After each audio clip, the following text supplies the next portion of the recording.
Make more good in the all-new Sportage X-Pro. Kia, movement that inspires. Quaker Steak and Lube is throwing open the garage doors and setting up the umbrellas. It's patio season. Come enjoy great food, drinks, and fun in the sun. There's always something happening at Quaker Steak and Lube, but we're really amping up our event calendars for our favorite time of year. Visit thelube.com to find out what's happening at your local lube this season. Lunch, happy hour, dinner, or late night, indoors or outside, at Quaker Steak and Lube, you'll always find big flavors, friendly faces, and lots of fun. New Trail Brewing Company proudly crafts their beers right here in central Pennsylvania. Brewed with only the best possible ingredients, New Trail produces a variety of year-round brands as well as weekly experimental recipes. New Trail Broken Heels is Pennsylvania's favorite local hazy IPA. This beer is smooth and full-bodied. Hand-selected Citra hops lead to notes of bright clementine and juicy ruby red grapefruit. Broken Heels is perfect for a pregame tailgate all the way through the victory celebration.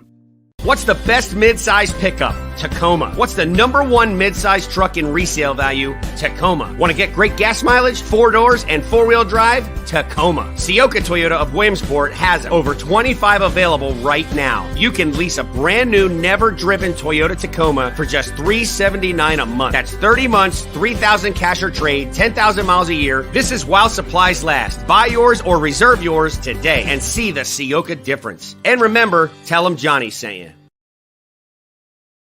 We welcome you into yet another edition of the Lion Country Kia Goon and Ironhead Show. We are at Quaker Steak and Lube, the place to be. What in the world? Get that out of here. That's a baseball hat. It is. It's a baseball play with 9 men on one side. Oh, there's a pitcher, there's a catcher. Used to play that in the United States, yes, right? yes. Yeah, way back. It's mostly in Japan. This is the World Series. The World Series. But they used to. I think they used to have a team in Pittsburgh in the 40s. No, actually in the 70s. To tell you how old I am, but as a kid, I actually remember Major League Baseball, and it was a lot of fun. All the way up through the 70s they had it, and then I think somewhere in the 80s it died out. What year were you born? Actually, I don't know this. You're probably like 3 years older than 69. me, right? 69. No, I'm older than. I'm 72. Oh. Well, yeah, I guess it is a few years. So you were born the same year as my sister. You don't remember Roberto then. You were too young for him. Correct. Yeah. I mean, I've heard I feel like I don't have any memory. I mean, I don't think I ever saw him. I did not see him in person. Yeah. Which my grandfather, I wouldn't have put it past him take me there at 6 months or whatever. But I never, even as an infant, ever saw him. But he was one of those figures as a kid. Yeah. The legend was still very, very strong. I mean, the memory is very prominent. And so he didn't die young, though, right? He had a pretty long career before. Well, yeah. I mean, by relatively human standards, yes. By baseball standards, he was a little later in his career, right? Yeah, by 70, 30. What was that? 71. 30s. Yeah, 71. Horrible. So it's like he's our Chuck Bednarik. I mean, I don't remember Chuck Bednarik playing, but did I ever tell you my story about my father? You ever meet my father back in the day? I don't think I ever actually met him. My dad was a big boy. I mean, I come from my father. My mom and dad are both big, both deceased. But I mean, my dad was 6'6", 330 in his 60s. So I mean, he graduated high school in 1952 at 6'6". Can you imagine how freaking? I mean, I guess it's like. I mean, my friends always say, "Well, you're talking like that, but like that's literally how you are to us." And I agree with that. So I played the big 33 game, and the night before the game, they had the big banquet and stuff like that. Have I told you this or no? I don't think so, dude. I'm telling you. You talk about your grandfather, me and being a sports fan, and your father being a sports fan. I sat at the table, and Bednarik was there with his wife. And dude, my dad is a big man, imposing son of a bitch. He was like a little kid sitting next to concrete Chuck Bednarik. He's like, Chuck, hey, Chucky. Bednarik is still one of my all-time favorite. I got to interview him a couple of times at the Second Mile Golf Tournament, and he was just a wonderful interview. Yeah. He's just a lot of A lot of fun. Yeah, so my dad was telling a story that he was down at Frankfurt Field, and he was like the water boy for a couple different games. And when the Eagles were playing at Frankfurt Field, this and that, he had met him when he was a young kid and all that. So this was at the same time as the Deion Sanders playing both ways. And Bednarik could come out and say that Deion couldn't tackle his mother and stuff like that. Remember when Chuck was saying that type of stuff? I mean, obviously he was well off of his off the reservation at times. He didn't give a shit what he said to anybody. So he looked at my dad and he goes, Hey, Chuck, do you think he could play now? You think he can play both ways nowadays? And he goes, Are you effing kidding me? Look at the size of your effing son. He goes, I ain't playing against that son of a bitch. And I'm just like, oh, Jesus. And my mom was like, oh, okay. Oh, all right. He drops out 2 just random F-bombs in front of my mom, his wife, and my dad. But and my dad was like, oh. But if everybody was playing 2 ways, I mean that was one of the points. Slowed you down. I don't know how many 300-plus guys are playing both ways. In all seriousness, I mean, not the way the game is now. I mean, you're exactly right. I mean, the way it is now, it's so specialized. It's insane. I mean, they only had 36 guys on the team back then. I mean, think about football now. It's 53 dressed on the roster. Man, that's still not that many guys be playing on a team right there. No question. I mean, there's a lot that goes into that. But I mean, when he was playing, there was 36 or 40 guys on the roster. And it's like, Jesus. Yeah. But again, they're playing both ways. So, but he was obviously the last one of them. So, when he got done in 60, he was the last of them. So, then they were already specialized by then. But I mean, imagine having to play against a guy. I mean, he's out there playing center and middle linebacker against a fresh offensive line and a fresh defensive line when he's on offense. I mean, because these guys are just playing one way. My God. Yep. Crazy. Pretty tough guy. But absolutely hilarious, though. I mean, the fact that my father was just like, oh, yeah, what do you think? Like, could you play nowadays? Are you effing kidding me? Look at the size of your effing son. There's no effing way I'd play against these guys. They're huge. All right, we've got a little big weekend here. I'm a little mixed up. Yeah, so Penn State at Indiana, right? Saturday. Yes, sure. And listen, the Hoosiers, this is certainly a very winnable road game. Wait, no, I'm mixed up. This is the week before. What? Yep. Oh, this is one Check of your those, schedule, Ironhead. They're playing one of those Ohio State universities this week. Is that right? Yeah, MAC team. It's an Ohio State university. It'll be exciting to face an Ohio State university, huh? The Ohio State University. And Ohio State University. And Ohio State. The Ohio State University. One of the Ohio State Correct. universities. Yeah. That's just pompous to me. But it is what it is. No, it'll be fun to play one of those Ohio State universities. I love them. Yeah, you gotta shoot your shot. And like talking to those guys on Monday night, and what Aeneas said at the end of that show was, he promises you these guys are not afraid to play against Ohio State. And I was like, all right, man, I'd like to hear all that. I mean, no one's obviously afraid to play at this level when you're at this level, but you're just gonna roll it out there and have fun. And if it happens, it happens. Yeah, and there have been very few games. There have been some, but very few games where, like, we both know, like, some crazy, wild-eyed, and we probably are guilty ourselves of occasionally being a little overly optimistic, a little overly upbeat. I honestly, I don't know anybody. I'm sure there are people out there. I don't know anybody that is like, no, I think Penn State's going to win this. I have a couple of people say, no, I think they're going to keep it closer than people are thinking. But I mean, that does not happen often where you go into a quote unquote big game. Well, we're in Northwestern. But I think it's a combination of two things, right? One is Ohio State does look like the best team in the country to me. And I haven't sat down and watched all of Georgia and Tennessee and Alabama and Ohio State, but from what I've seen, Ohio State looks darn near unstoppable with that offense. And I think that defense is as good as, certainly, I mean, if you watch that Alabama-Tennessee game, you weren't exactly, as fun as that game was, you weren't exactly blown away by the defensive efforts of either of those teams. Now, I think it had a lot to do with the offensive firepower that both teams presented. But, I mean, certainly you're not watching that game saying, Ohio State's good, but I don't think that defense can match up with those defenses. I mean, I think Ohio State's right there. Yeah.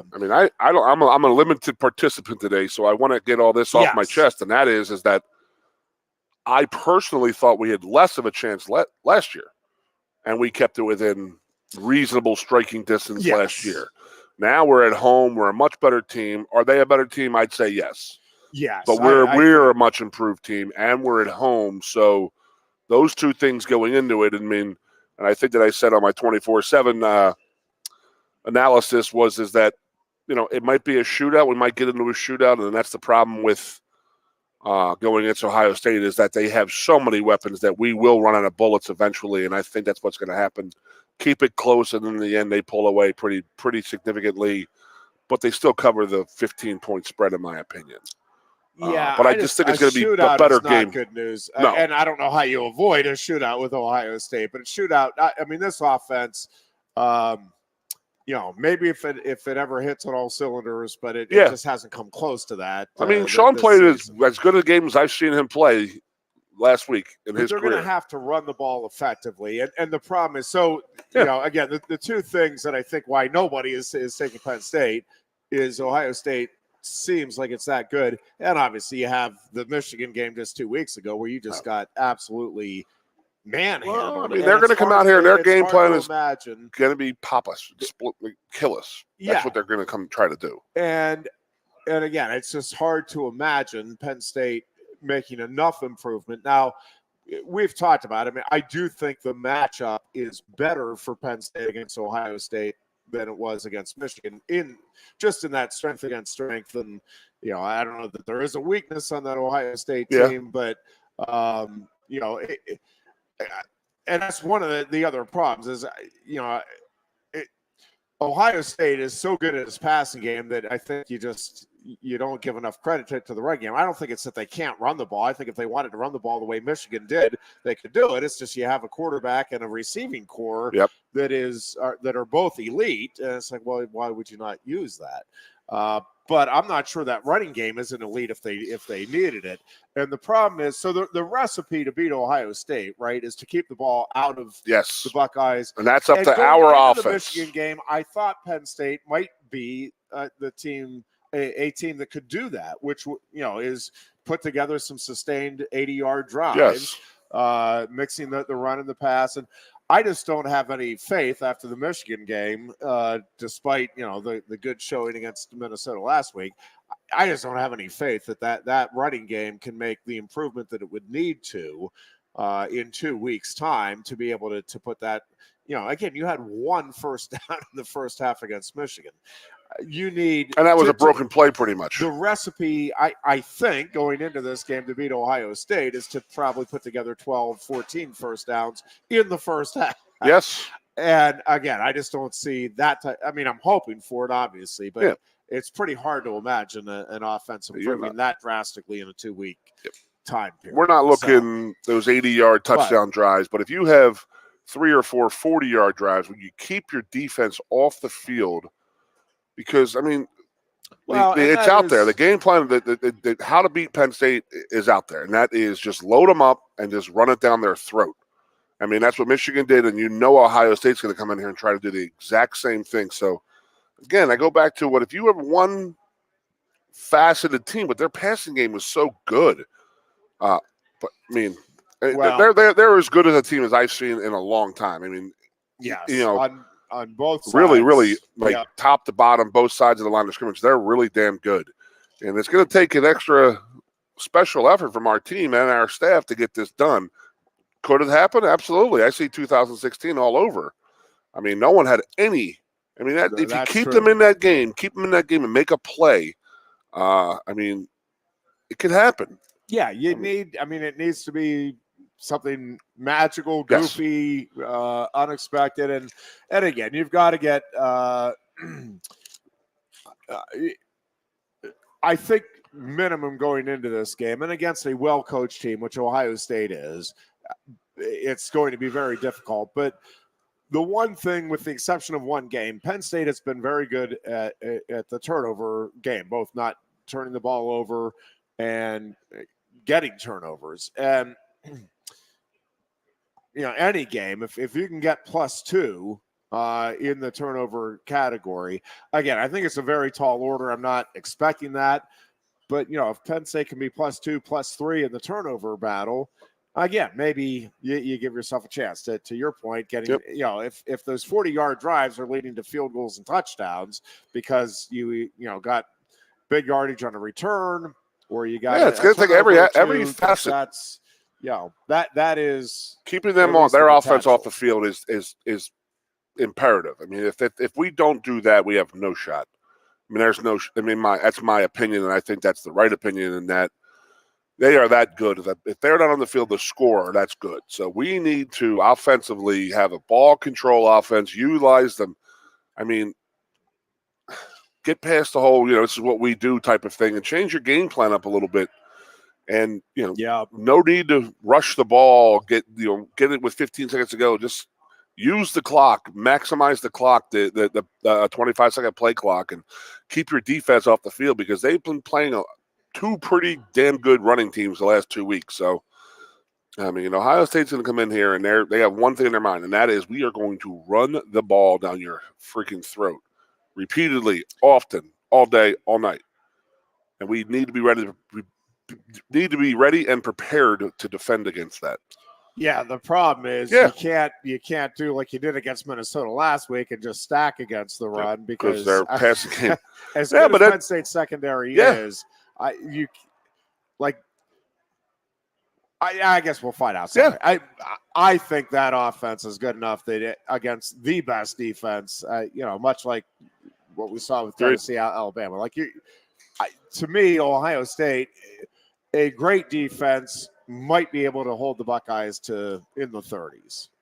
I'm with you. I just don't see. I mean, you're going to man up outside. I mean, that's what you want to do. I think if you can, that's all right. We can do that. We can man up, but then you're going to get beat though 80 or 90% of the time, and you're still going to give up a couple of touchdowns. No doubt. So, it's just a tall order. It is a very tall order, but I know where our guys are up for it, and I mean, do I think it's going to happen? No, but would I be surprised? Probably not. Be that surprised, but I mean, obviously, I want it to happen. There's no doubt in my mind. I want to see it happen. I will be very, very surprised, bordering on shocked if Penn State more so. I mean, I thought we were just going to get absolutely trounced last year. Yeah, I did. Although again, it was much closer than I was anticipating. They were never in fear of losing that game, but it was not a complete blowout like some other games. And I think, Sean, it's as ho-hum as it sounds, and we say it all the time, we really go as Sean goes. If he's playing well offensively, his career game. One of the keys, of the many keys that are going to all have to fall into place. But Sean cannot have those one or two passes that he has a game where, it's just bad decision and bad throw. There has to be zero of those. You cannot have an interception early in this game the way he did against Minnesota. And even if you turn it on the way he did, you do that against Ohio State, and it's not a 3-0 deficit. It's a 7-0, and it can very easily, quickly parlay to a 14. How many times has Ohio State returned an interception on us in the last 25 years? I mean, it's like once every 3 years they get a pick six on us. Yeah. They really do. And what was the Morelli game in 07, I believe it was? Well, he got picked off twice late in the game, and they ended up covering and looked like a bad out, but we were actually in that game the whole damn game. So, because we have you for about half of the show today, I do want to talk a little. Well, I don't really want to, but feel like we should. Oh, no. We're not going to talk about your Steelers. I got you. Steelers, Eagles. I mean, Steelers, Eagles game. You want to put anything on the line here, Jeffrey? I mean, no, sure. No, I'm positive. Well, how many points are you giving me? You're giving me more than the Buckeyes are giving the Nittany Lions. Oh, whoa. What is the line? Do you know on the Eagles, Steelers? It's got to be at least 6.5. You think? Be interesting to see. I'll get it. I got it right here. I would think.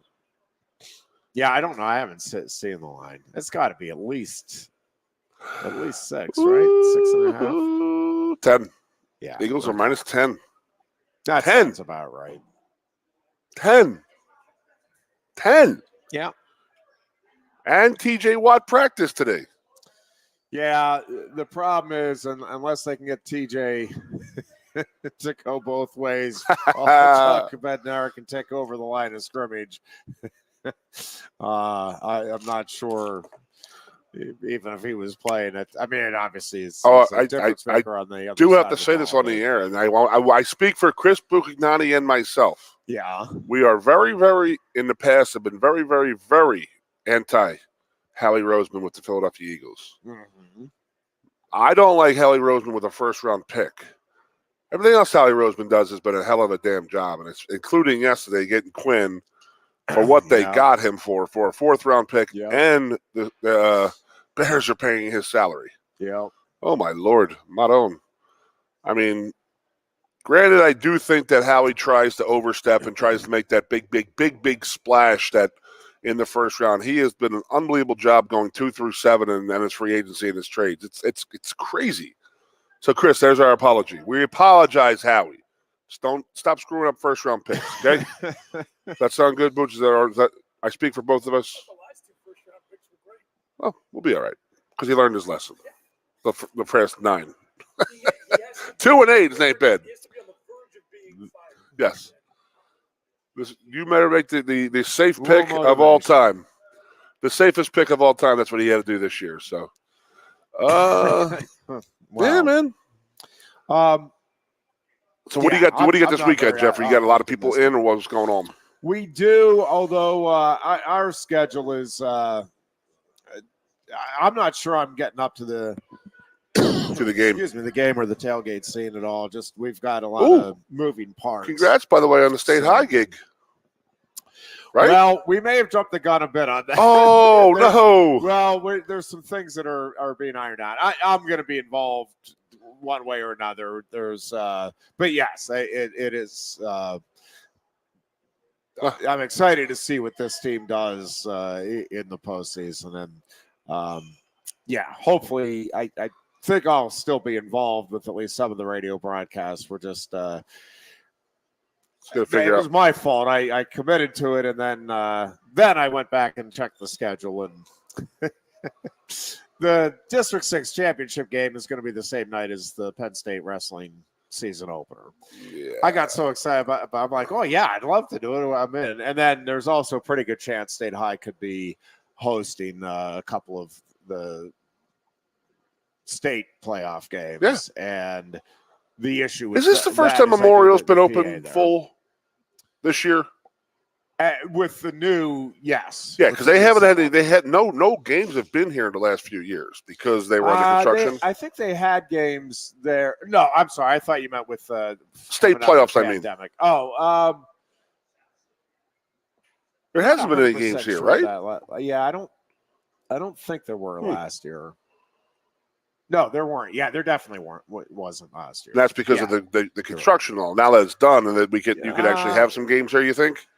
Yeah, it's non-state high. Yeah, I think state high. Okay. Yeah, I think it'll be state college games. So they would play at home? Yes. The first couple weeks? Potentially. Okay. That sounds like. And they're in the West, right? Still? Yes. 6? Correct. Yep, 6. All right, man. Real quick, too. Big things for you, Head. Big things, man. Your thoughts on the Phillies and the World Series? Can they at least be the one team that doesn't get swept? I think they're going to be that team that doesn't get swept, no doubt about it. I mean, do I have faith in them? Absolutely. I mean, what's scaring the hell out of me is the 5-day break here. It's, you have a hot team that's been hot for the last month. Yep.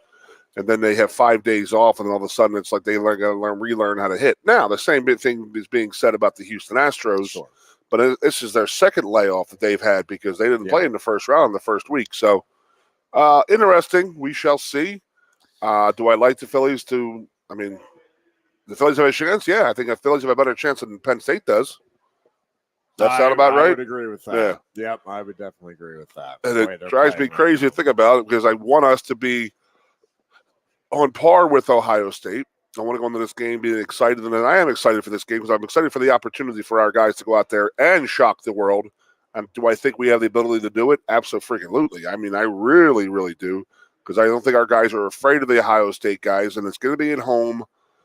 It's a noon game, so it's a little different for us at Ohio State. and they may come out a little slow, and we got to play off the emotion of our fans. And I think, just by people that I know that are coming up for this game, I know this is a huge game, and it's going to be a well-attended, crazy, crazy, crazy game. So, yeah, it's difficult to match the energy level of the whiteout, but the fans, I mean, they will. Like, they have to be. They will this week. There's no doubt. I mean, I know that regard. Again, everything's going to have to come together just right. It's one of the very few times that I just there's always a chance, and Penn State certainly has. I mean, the one thing again that James Franklin has done consistently is play Ohio State very tough at the very least. So he's had them beat 3 or 4 times, and it didn't happen. And the one time he shouldn't have done it, it happened. So, like I said, crazier things have happened. And would it surprise me? No,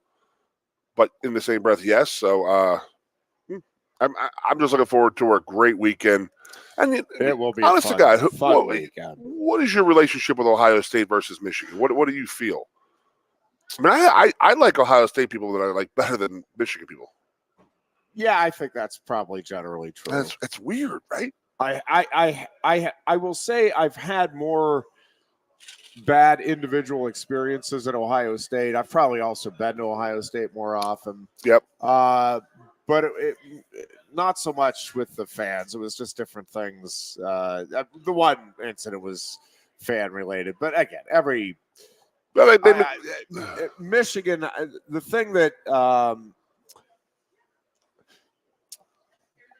to me, Ohio State fans, if there is arrogance there, they've earned it, right? Like Absolutely. At least that program consistently produces. Michigan does not, like they seem to have the same air about them, if not more. And I just don't think it's an arrogance. The results are there for that to be I'm with you. The case. It's kind of like, I mean, I despise the Yankees, but I mean, at the end of the day, 27 championships. I mean, what are you going to say? You can't knock it. Yeah. Although I will say the last decade has been sweet as a Yankees hit. They've been in the playoffs the last 10 years. Yep. No one else can say that. So, I mean, granted they haven't won it, and everybody likes to hate them. I'll hate on it. It is what it is. But Ohio State, they're people. They've been winning for so long. That's probably why they have that arrogance and this and that. Why they're probably like, yeah, whatever. Yeah. Say whatever you want. We're going to kick the shit out of you. I mean, that's how it's going to be. That's how they act. Sort of like how we used to act in the 60s and the 70s and the 80s with the Pitts, the Rutgers, the Temples, the West Virginias, the Syracuses. They hated us because they never could beat us. And we're sort of in that getting into that boat right now, and it's driving me nuts. Yep. Now we'll see. Changes this weekend, Head. Changes. Kickoff. Let's see. We will take a break here. Stop it, Booch. Nicky negativity over here. You're on Tuesday apologizing to everybody. Oh, here you go with the dunce hat again. Yeah, I'll have to apologize too, because I truthfully I just can't see the scenario, and I certainly be rooting for it, and I would love to come in here and be eating humble pie Tuesday, but I just baby. I don't. All see right, it let's go Nittany Lions. Let's go Philadelphia Phillies. We'll see Eagles. Man. See you next Tuesday. Ironhead, you might have a tough weekend. I'm gonna have a tough weekend. I'm braced for it. Philly, go Penguins. Phillies Rebound. go up Penguins 2-0. Rebound mode The Eagles stomp the Steelers. Penn State loses to Ohio. Oh man, Ironhead. Get out of here. You gotta go somewhere. Don't just shut up. See you guys. All right.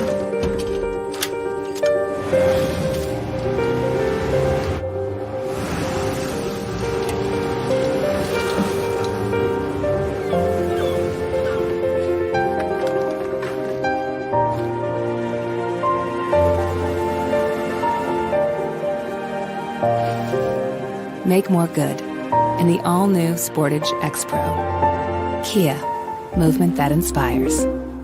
Quaker Steak and Lube is throwing open the garage doors and setting up the umbrellas. It's patio season. Come enjoy great food, drinks, and fun in the sun. There's always something happening at Quaker Steak and Lube, but we're really amping up our event calendars for our favorite time of year. Visit thelube.com to find out what's happening at your local lube this season. Lunch, happy hour, dinner, or late night, indoors or outside, at Quaker Steak and Lube, you'll always find big flavors, friendly faces, and lots of fun.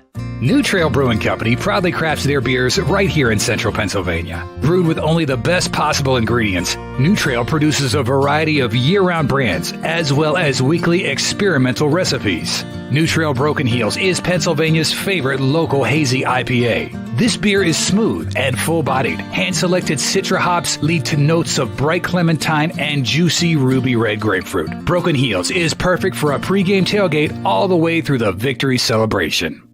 What's the best midsize pickup? Tacoma. What's the #1 midsize truck in resale value? Tacoma. Want to get great gas mileage, 4 doors, and 4-wheel drive? Tacoma. Sioka Toyota of Williamsport has over 25 available right now. You can lease a brand new, never driven Toyota Tacoma for just $379 a month. That's 30 months, 3,000 cash or trade, 10,000 miles a year. This is while supplies last. Buy yours or reserve yours today and see the Sioka difference. And remember, tell them Johnny sent you. And we probably need to get the mic in there. Yeah, whatever. It's fine. We welcome you back. The Dear Booch joins us on this Thursday afternoon ahead of the Nittany Lions and the Buckeyes. And I didn't know I was going to be on the air today. I'm kind of dressed like a lumberjack. I knew I was going to be on the air, and I had a 5-hour job before I got here, so I was scrambling and. I like that you're rocking the throwback colors, though. Yeah, that's little old school Penn State. Let's hope we get a little old school football on Saturday. I will say, historically, Ironhead, Penn State has done remarkably well against number 2 Ohio State. Like it's not that's true. Even like we got 2 wins over Ohio State when they're the number 2 team in the country. Now that may not sound like a lot. But the number of times that we've played them when they've been ranked number 2, I don't know the total number, but it can't be that many. No, right? No, it'd be like, 4 or 5 at the most, right? Yeah, right. I mean, yeah, so. Now, they're typically ranked.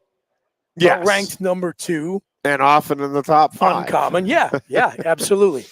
But, yeah.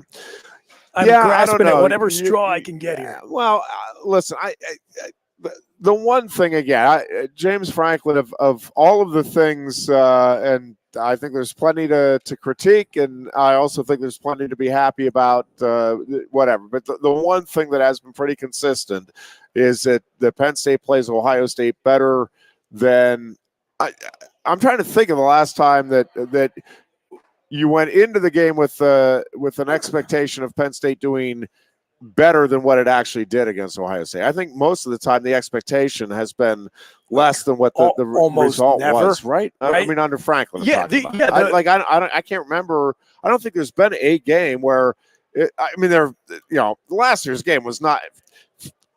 It's all relative, but I mean, it's not like Penn State went out and set the world on fire.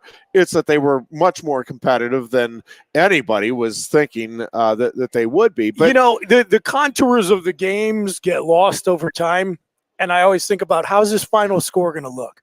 And if you go back and you look at the final score of our last 3 trips to Ann Arbor, your stomach turns immediately. That's going to create a gag reflex. You look at the score from pretty much any game against Ohio State in the Franklin era, it reflects the fact that the games were closer than maybe you expected most times. I think the worst performance under James Franklin against Ohio State was 2015 when we were out there. That was the game where Saquon Barkley had a huge game, but the rest of the team couldn't do much. Right. And that's with a huge, huge asterisk of 65 scholarships. Right. Yes. And so, since then, obviously, 2016 is still just one of the most unbelievable. Amazing. Yeah. I mean, that's why you follow the sport games. Because of the potential for a night like that. And even before that, I mean, the fact that game was within 4 touchdowns at the point of the blocked field goal is, I mean, it really is, because Penn State, it's true. On paper, had absolutely no business. And I mean, that was the week. There was Blake Gillikin somehow outran Terry McLaurin. Well, and that was a 5-point difference in that game. And there were fans calling in on local sports radio. There were a handful of fans saying, be ready. I think Penn State's going to shock. And there was a local radio personality at that time that was, you people are insane. There is zero chance. And you're part of the problem. You're part of a new culture problem at Penn State by creating these expectations. And and I even the one thing, and I certainly did not see that coming, but I'm like, I don't think it's that outrageous for fans to be thinking that their team could win in an electric atmosphere like that, because it's college football. And again, we have seen absolutely not so things. Now, again, I did not predict that victory. I did not predict that game would be close, but I also didn't think it was necessarily fair to be saying that fans didn't have the right to think that maybe their team could somehow pull off a miraculous win, because again, that is what sports is about, right? I mean, I had the 80 Olympic team in hockey for the U.S. Go down the list. I mean, there have been signature amazing upsets that even in retrospect, you're like, that just makes no sense. And so, again, have crazier things happened than this Penn State team and the talent that it has on its roster beating this Ohio State team Saturday, for sure. In the world of sports, much crazier things have happened. It would not appear on anybody's all-time upset list if it happens. But that being said, again, you are 2 weeks removed from having your teeth kicked in. Absolutely. Yes. I would replace teeth with a different word. Yes. Probably. And again, this to me looks like an Ohio State team that can legitimately contend. And I actually think, and I know, history will tell you that it's dangerous to think that the Buckeyes are going to win it. Not that they haven't, but it's been a while. But I really do. I think Ohio State is the best team in the country this season. How about this?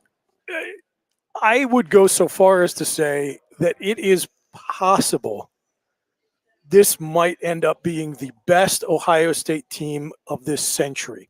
Yeah, I think that is very possible. Because, and if you can say, oh, that's hyperbole, even if you look at the teams with which Ohio State won national championships, both times they kind of got on hot runs at certain points. Remember that 2002 team that won the title?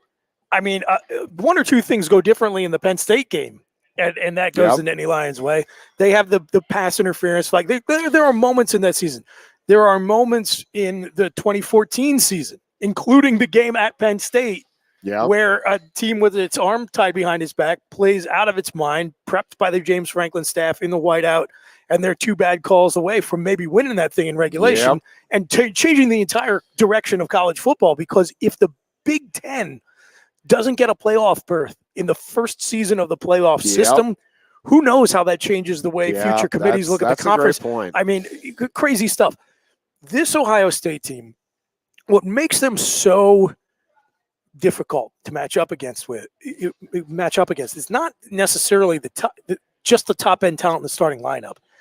It's the top end talent in the 2 deep. Yep. It's the depth. It's that if a guy has to sit out a play to take a blow, or there's an injury, or whatever, you're cycling in another player who is as good, and hell, who knows? Like you think back to when Joey Bosa got hurt, or maybe it was Nick Bosa. One of the Bosa brothers was hurt, and they ended up putting Chase Young in to replace him. Sometimes the backup's better than the starter, and the starter's a first-round pick. Yeah. The Buckeyes had 2 wide receivers go in the first round of last April's NFL draft, and there are probably 3 first-round receivers at minimum, at least 3 first-round receivers in their receiving core right now. And what I've said about what Ohio State has done, and very, very few programs in the country can make this claim, is they have crossed over that tipping point where when you commit there as a 5-star recruit, it's not a big deal.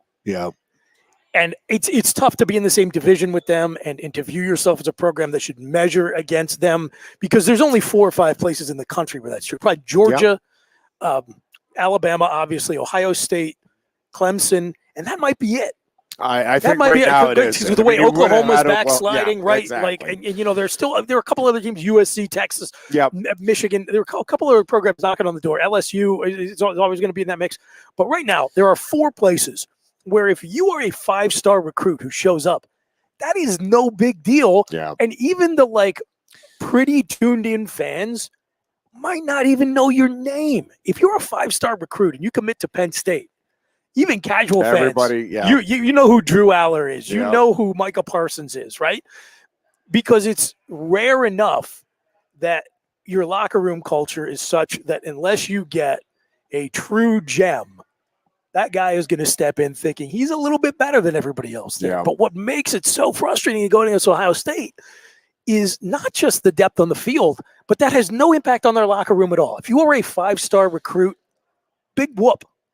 The guy who is starting in front of you was a 5-star recruit, and the guy they're recruiting to come behind you in the depth chart, that's going to be a high 4 or a 5 as well.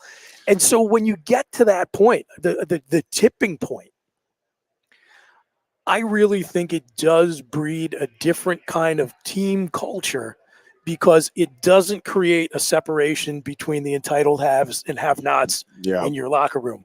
Not only do you have an embarrassment of riches talent-wise, but you can truly have competition at every spot. Because if you're a 5-star recruit and you're not happy with the way it's going, the transfer portal is right over there. Don't let it hit your ass on the way out. Right. And that's happened plenty at Ohio State. And there's been no drop-off. For God's sakes, we have all this fixation, Ironhead, on we got Drew Aller. He's a 5-star recruit. Before Quinn Ewers transferred, the Ohio State quarterback room had 3. They had 3 5-star guys. Yeah. In McCord, Young, and Quinn Ewers. Well, and I think Stroud, I'm sorry.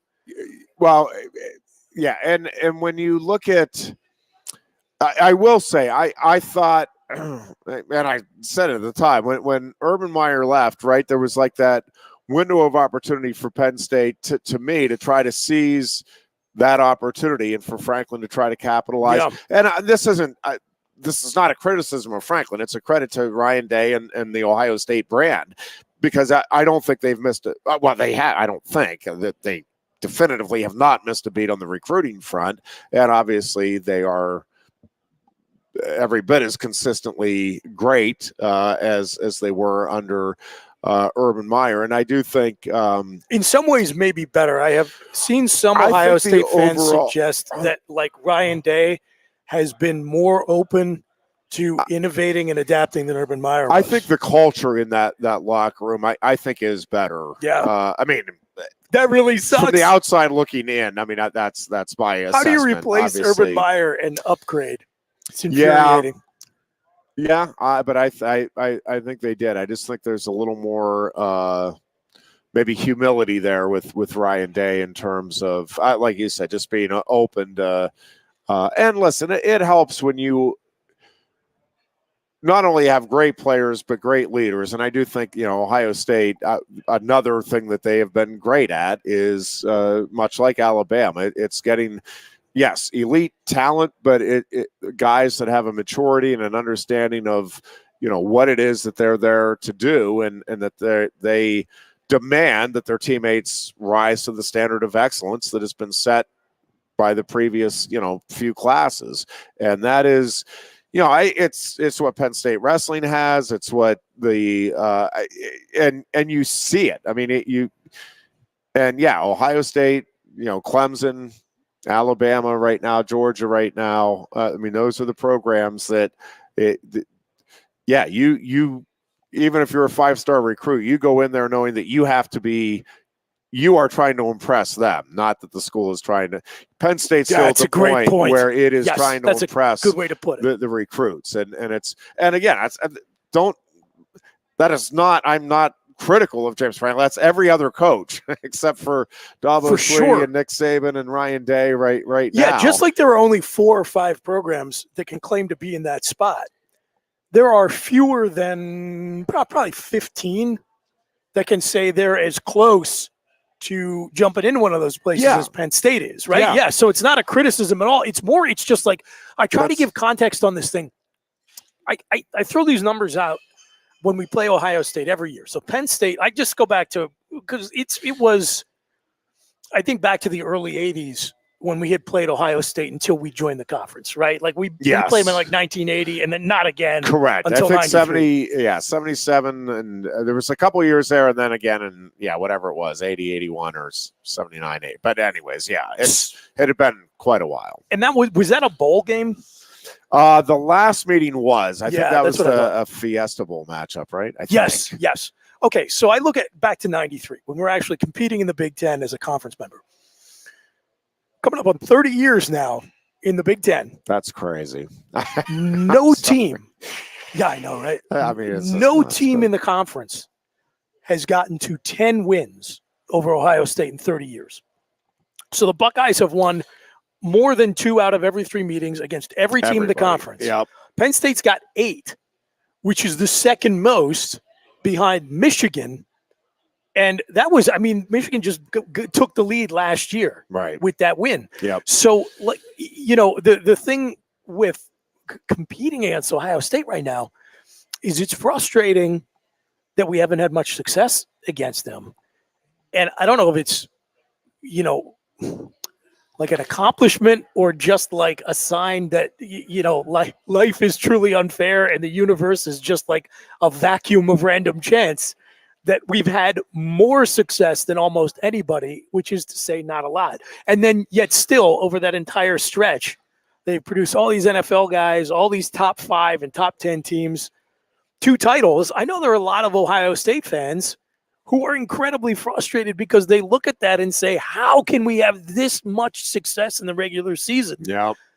And so little to show for it in the trophy case. Well, and so unless you're Alabama, everybody's pissed off. And even those people are complaining now because they lost the game. Well, and yes. And so that one of the things that I think is just difficult in the world of sports in general, and for, especially like the Penn States and the Michigans in the Big Ten, is it is really hard to win a title. Like there is one team out of the whatever it is, I don't even know what we're at now, 120 plus, 130 FBS programs. Okay, that play big time college football. In the NFL, it is hard to be a Super Bowl champion. Like there are a lot of things that have to come together, and it was kind of what I was trying to drive at on Tuesday. I don't know that it did a great job of driving home the point, but I think you have a lot of great, and I would argue. Again, my argument would be Dan Marino is as good as any quarterback that's ever played. Tom Brady, right. Joe Montana, everybody else included. Doesn't have a Super Bowl ring, so a lot of people don't put him in that atmosphere. But it just never came together. He never had quite a good enough defense, quite enough of the right cast around him, and all of that. And again, there are a number of coaches that I would put up there as being as good as anybody, the Chuck Knowles and the Bill Belichick's included, and Marty Schottenheimer is the one that comes to the top of my list. I'm telling you, that guy knows football. Andy Reid would have been in that category before he got his Super Bowl ring. There are guys that just they know how to coach. It just never quite comes together, and it's not because of something that they're lacking. It just, again, there is one team each year that gets to be the champion in any of this. And there are, depending on the sport and the year, but there's usually at least 10 other teams that think that this should be their year. And again, whatever it is, the NFL that are at least targeting, hey, that this season we think we have a real shot. And again, so that means that the overwhelming majority of people are going to be disappointed because they're going to fall short. And, you go back to the, Buffalo Bills and the 4 consecutive years in the Super Bowl, it's still one of the most remarkable accomplishments, even though they don't have the ring that would have kind of put the exclamation point there. The Braves had whatever it was with just the one World Series title in that, 13-year run, 14-year run of division titles. And it's like, it is it is also difficult then, I think, to be comparing, and I understand, and I do it, and I think all Penn State fans are, right? You're going to compare yourself to Ohio State. That's where you want to be. I mean, I get it, but it's also, the people, and there is plenty to pick apart. So I'm not sitting here telling you that James Franklin is the perfect coach or anything of that sort, but the few times that I do check the message boards anymore, there's usually comments to the effect of, after like a loss to Michigan, wow, he's one of the top paid coaches and this is the result. And it's like, well, right, but it's not like Ryan Day is working for a song and a dance. It's like the James Franklin is, I don't know exactly where he ranks. He's top 10, I think, in salary, but Nick Saban's there. Ryan Day is there. I mean, so it's not like he's consistently losing. I mean, I think your best point about, reasons for Penn State fans to be disappointed or frustrated with the James Franklin era is that they are more losses than you like to see against teams that you're expecting to beat. Right. But I don't think I think the Ohio State series actually should be a point of pride for Penn State, and I think it's a reason to point to James Franklin and say that he's successful. And again, I get the view. Nope, we're here to win. I'm with you, but again, it would be. It'd be like an ACC basketball team saying, well, if we don't beat Duke every year and we're not winning the ACC title over Duke or North Carolina, then we're not successful. That's a really tough. Can I tell you two things that absolutely drive me bat poop crazy? The first is I really can't stand fans who want to compare our head coach, whether it's Bill or James Franklin, to Joe Paterno. Yeah. I shouldn't say I can't stand when fans do that. I understand why they do. Yeah. I don't like it for a variety of reasons. Yeah. I also can't stand the fans who have open disdain for those other Penn State fans and just ridicule anybody who wants to talk about the amount of success the guy had on and off the field, right? Yeah. Like, I think truly, I believe that the right path is the middle path, which is to acknowledge that we were incredibly blessed here in this community and at this university and as fans of Penn State's football program to have Joe Paterno as our coach for as long as we did.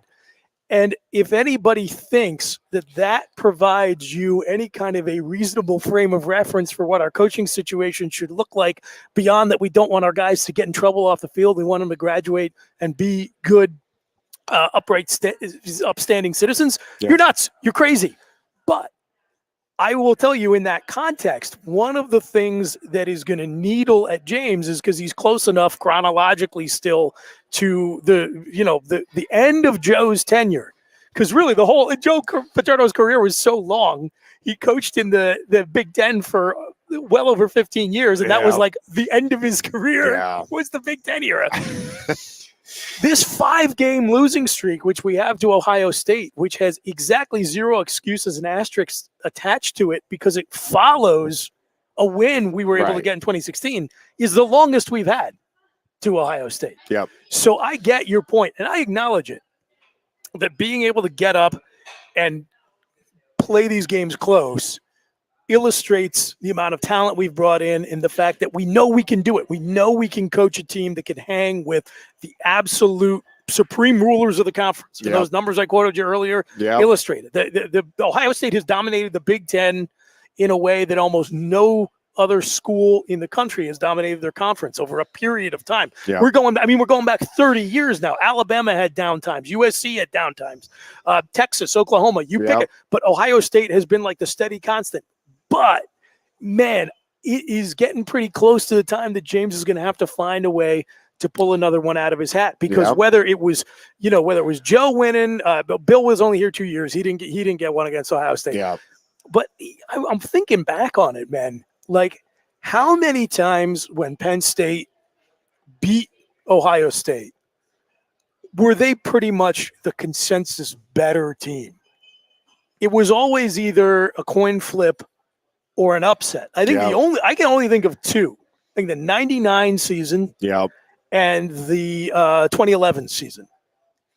Because when we just pounded the hell out of them in 94, everybody agreed that Penn State, well, maybe you could give them 94, but that was still a really good Ohio State team. I think people expected that to be a competitive game. Maybe we could call it 94. But you think about other wins like 96, even coin flip, 2008, coin flip, 2001, 2005, those are upsets. 2016, obviously, an pretty big upset. Penn State has over the years, when we've gotten those wins, it's typically been in a situation where we kind of had to find a way. And I think people are just getting a little frustrated that after doing it once, James hasn't found a way in as long as we've gone without beating the Buckeyes ever in program history. And I will say, and that's kind of what I'm saying is we're due. So get excited for Big Noon Saturday, everybody. Well, and to that point, so when Penn State first joined the Big Ten, there was a lot of we had some folks on from other schools in the Big Ten on the sports show I was doing at the time. They were big fans of us joining, I know. This is huge. Yeah. Everybody was so excited to have Penn State on board. But I really thought Penn State would consistently be winning Big Ten title. Like 94, I thought was going to be like kind of the norm. Not necessarily, but like every 4 years, under the Paterno, I'm like, well, I think Penn State will be in title contention at least 2, maybe 3 out of every 4 years, and we'll win it at least 1, maybe twice every 4 years. That really was my expectation going down.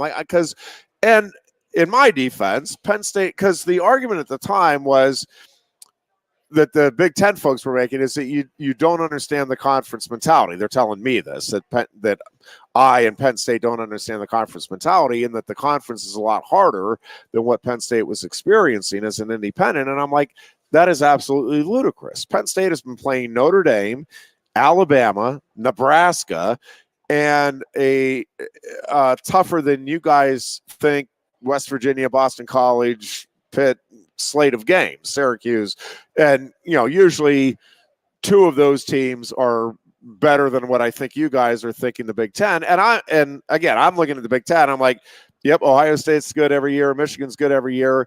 And after that, who isn't Penn State going to beat? Right. Like there might be a year where I was looking at it at the time. I mean, I'm like, yeah, Iowa might be like West Virginia or Boston College and get a win here or there over a decade, but so that was my thinking going in. And truthfully, when James Franklin pulled off what he did in 2016, like, okay, here we go.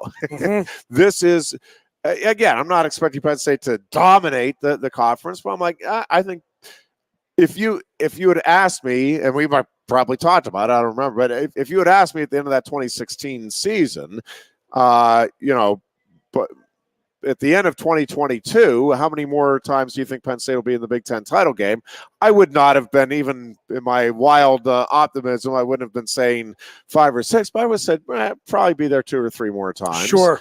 Because I really thought that, that, and especially, I would have stuck to that after 2017 and 2018. I'm like, Penn State, I was all in on they are this close to being elite. It's a point here, it's a play there, and look out. And then, the pandemic obviously. Yeah, I don't want to piss and moan, but you do wonder about what would it have been like to have Micah Parsons, Journey Brown, in a full Beaver Stadium? Yeah, all of those things entirely. And what would have been like to have a healthy Sean Clifford and PJ Mustipher? I still, I don't know that Penn State's played for the national title last year with that, but man, it sure felt like they were on their way to something a lot better than what it turned out, right? I think that's at least safe to say. So, and that's what, folks that don't win championships do, is what could have been, what you think should have been, and all that. That's the difference between the ultimate halves and the also-rans, and Penn State right now is still in the also-ran category. That's true, but there were really only realistically, again, maybe about 15 fan bases that can sit around and talk about what might have been in terms of title contention, and that's an incredibly frustrating place to be. Yep. But you would much rather be there than one of the other 40 teams who, if you talk about what might have been in terms of winning the national championship, it's pretty much a joke. Yes. Right? Like, I would much rather be here, because if you're not in the on-deck circle, you don't have a prayer. This is very true, and it's why, again, we'll see what happens Saturday. I think regardless of Saturday, the final 4 games of this season, and then to me, it's the next 2 years. You have the Aller, Singleton, Allen mix here as the headlining stars, and I think you have enough complementary pieces on defense and in the skill positions.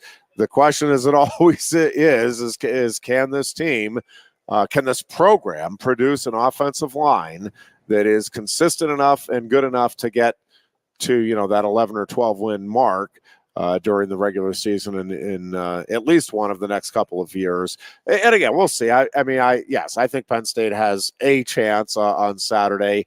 I don't think it's a great chance. I think again, I agree that they have a chance. Yeah, they need everything. Not a mathematical impossibility. Yeah, and listen, I mean, the road is that the running game drastically improves, which, again, I don't see in 2 weeks how it improves as much as they need it to.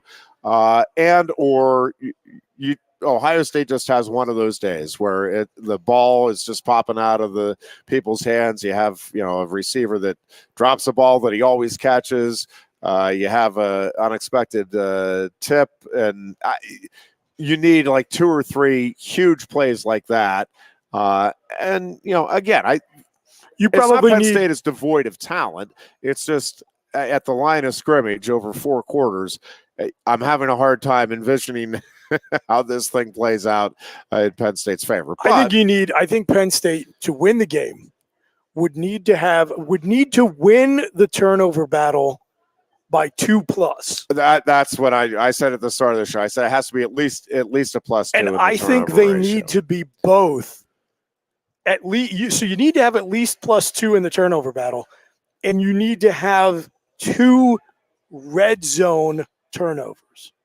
Because if you force Ohio State to give the ball away in Ohio State territory, and you score off a short field, all you're going to do is give that meat grinder offense a chance to march right back down the field, keep your defense on the field, and take the crowd out of it.